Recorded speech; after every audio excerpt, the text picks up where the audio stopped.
Hello everyone, we're AppOptics students from Southwestern University. I'm Megan Denise Tan and I'm Jacqueline Maurice Gamboa.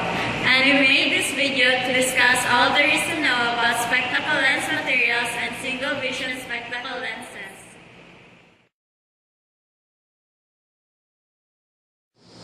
So let's start off with a spectacle lens material. So a spectacle or a pair of eyeglasses consists of a spectacle frame and spectacle lenses. A spectacle frame holds the spectacle lens so that it may be positioned in front of each eye to aid the wearer of his or her refractive error. Spectacle lenses can be made from various materials of either plastic or glass. Prescription eyeglasses made from glass were invented as early as the 12th century and were worn by monks and scholars. Glass was made through a technique that involves inflating molten glass into a bubble or parison with the aid of a blue pipe. Examples of lens materials from glass include ophthalmic crown glass, barium flint glass, and high-index glass. Let's compare glass with plastic. Glass makes for a better optical quality lens material. Has greater scratch resistance.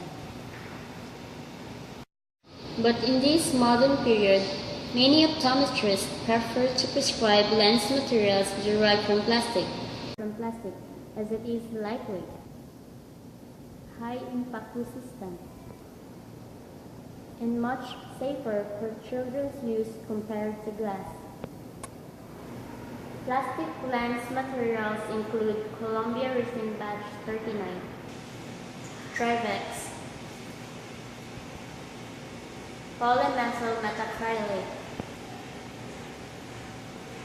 polycarbonate, and high-index plastic. Both plastic and glass, either of which is preferred by an individual, have significant characteristics that make them an ideal lens material. Scratch resistance refers to the ability of the lens material to withstand minor scratches. Scratch resistance refers to the ability of the lens material to withstand minor scratches. Constringence, or LV value or V value of the lens material, is a measure of the material's dispersion in relation to its refractive index. Refractive index, or index of refraction of a lens material, is a dimensionless number that describes how light propagates through the medium.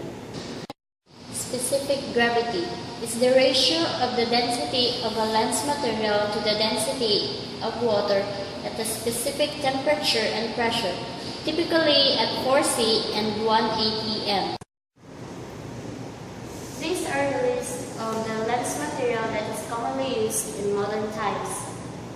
First is the crown glass. Its refractive index is 1.523.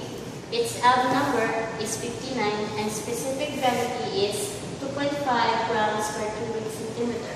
Next, barium flint glass. Refractive index is 1.6, Ab number 42, and specific gravity is 2.6 grams per cubic centimeter. Highest index glass. Its refractive index is 1.9, Ab number is 30, and the specific gravity is 4.0 grams per cubic centimeter. CR39. Index of refraction is 1.49, Ab number 58, and specific gravity is 1.32 grams per cubic centimeter. Trivex. Index of refraction is 1.523, Ab number 46, and 1.12 grams per cubic centimeter specific gravity. Polycarbonate. 1.586 is the refractive index, Ab number is 30, and specific gravity is 1.20 grams per cubic centimeter. Lastly is the high index plastic.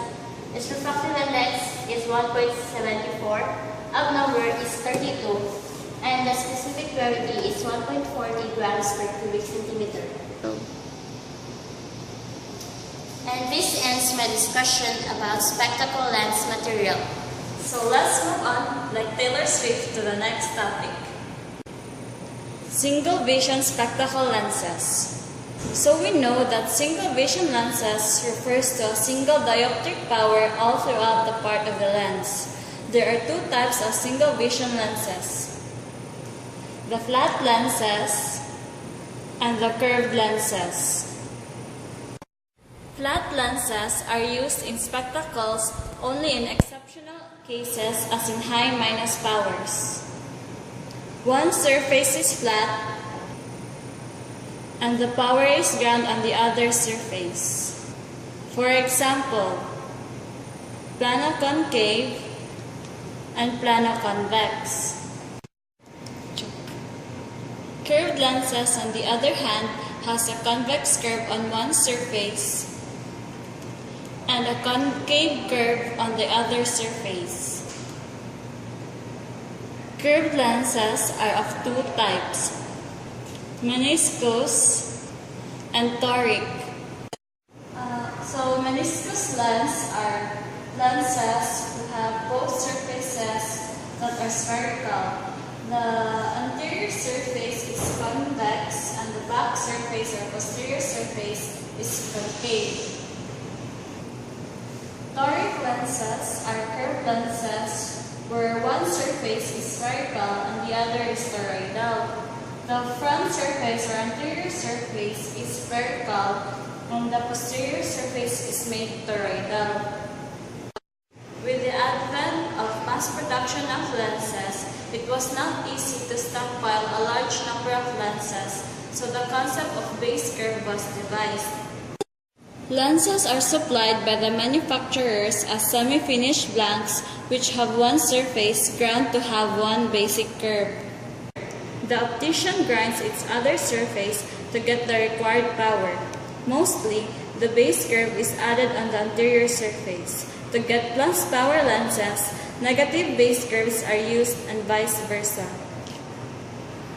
To get a +2 diopter sphere, for example, a lens blank with base curve of -6 diopter is taken and then a curve of +8 diopter sphere is ground on the other surface.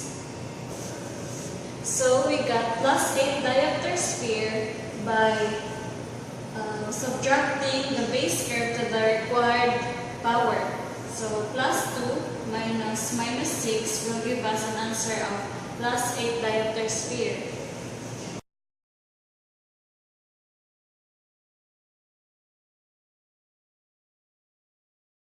Another lens is an aspheric lens.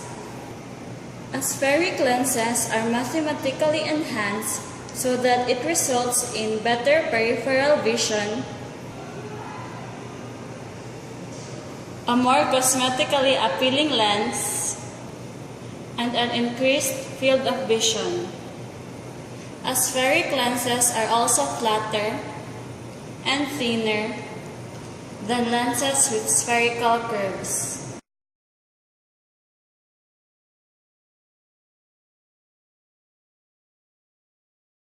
Next is the lenticular lenses. Cataract lenses are aspheric lenses that are available as lenticular designs. Cataract lenses are high-plus prescription lenses that are required for individuals who have their crystalline lens removed, usually due to cataracts. A myodisc or blended myodisc lens is used for patients who have very high myopia. The myodisc lens design is generally considered for high minus powers beginning at 12 diopters and is more cosmetically acceptable when compared to conventionally ground high minus lenses. Another lens for high myopia is the biconcave lens. This lens is concave and ground on both the front and back surface resulting in an overall thinner and lightweight lens. Unfortunately, biconcave designs offer little peripheral vision. So that's the end of my discussion, and that's the wrap for this entire video. Thanks for watching.